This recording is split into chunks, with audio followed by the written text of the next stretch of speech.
Hi, it's another rainy day in sunny Bordentown, New Jersey.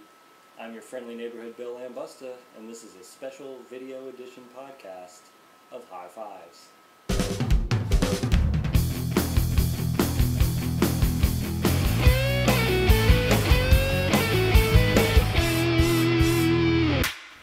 You know, it's Christmas time in video podcast land, and I seem to do this to myself every year where it always gets down to the wire on my way out the door to some party or another, and I've realized that I have not gotten a gift for somebody.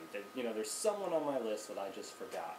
So today I'm here to count down the top 5 things that you shouldn't re-gift from your house. Because what I do is then I look around my house and I go, oh crap, what can I grab to give this person that looks like a gift, that they'll think it's a gift, and it doesn't just look like some crap that I picked up. So I'm actually here to show you some of that crap that I would have just picked up that on first glance it may look like maybe kind of a good idea, but it's actually not. First off, we have what you would have if you were going out the door and you were thinking, oh crap, I forgot to get my cousin or niece or nephew a gift. And they are so musically inclined, and I actually have this harmonica lying around, which is actually quite a nice gift. You know, it's something that under 20 bucks, but it's still kind of something fun and good. But here's the problem. If it's your harmonica that you use regularly, see this part right here? That is where I put my mouth. Not so much my mouth as all kind of my tongue, because when you play the harmonica, you kind of do this. You do this with your tongue. And when you do that with your tongue, you can get a nice single note. But the problem is that, your mouth is all over that. You get spit all over this thing. And then, actually, what you do with harmonicas is they actually tell you, you should bang the spit out on your knee. So, unless you want to give somebody some nice, spit for Christmas, you should not be giving them a harmonica. Moving on to number 4, it's occasionally you forget to get something for your dad or dad-like figure. And you think, well, what around this house can I give him? And I know that, Mom's going to know that I'm re-gifting that silk tie she got me for Christmas last year. So what's the next thing on the list for Dad? Next thing on the list is a shaving kit. So here's the problem. I don't own shaving kits. I own razor blades that are disposable, and I use them. And as it so happens in the house right now, I only have this last one. And so I could give this to Dad. Just, here you go, Dad, father and son bonding. We both shaved with the same razor. Lovely. I'm sure Dad would appreciate that. Moving on to number 3. Now this is another one that it's like, well, what could you just need something that everyone can use. What does everyone do? Everyone at some point goes to the gym. Probably only lasts a week or so, but everybody goes to the gym. So you go, okay, you want to know what? I could totally find some gym shorts around here. And so, yeah, they're right here. Some nice gym shorts. And here's the problem. These I found in the bathroom, hanging on a hook. They belong to my roommate, Fernando.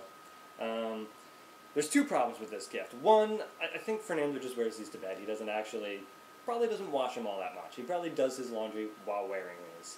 And the second one is, I'm sure Fernando would not be happy with me giving away his shorts. And number 2. Okay, now what's the one gift that nobody can ever turn down? It's food, right? Food. Food is delicious. It's always good. And so then you look in your cabinets. You don't see anything. You see, cake mix. You're like, I can't give cake mix. I don't have time to make a cake. So you go to the fridge. You're like, well, maybe I can pass off something that I put away. We'll call it a casserole dish or something. So then you go in and you grab Thanksgiving's leftover turkey. Now, that is not a good idea. If you actually did do this as I described, you go into the fridge, you grab Thanksgiving's leftover turkey, and you realize that This is probably not such a good idea. You quickly cover it back up and you stick it back in the fridge.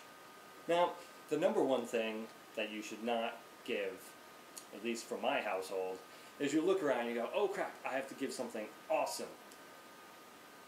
And it's for, I don't know, let's say a kid. And what do kids love? Kids love little animals.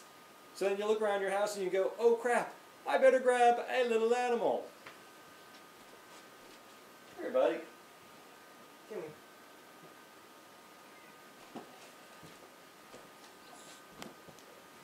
And you go, I'm going to give this guy to a little kid. Now, here's the problem with that plan.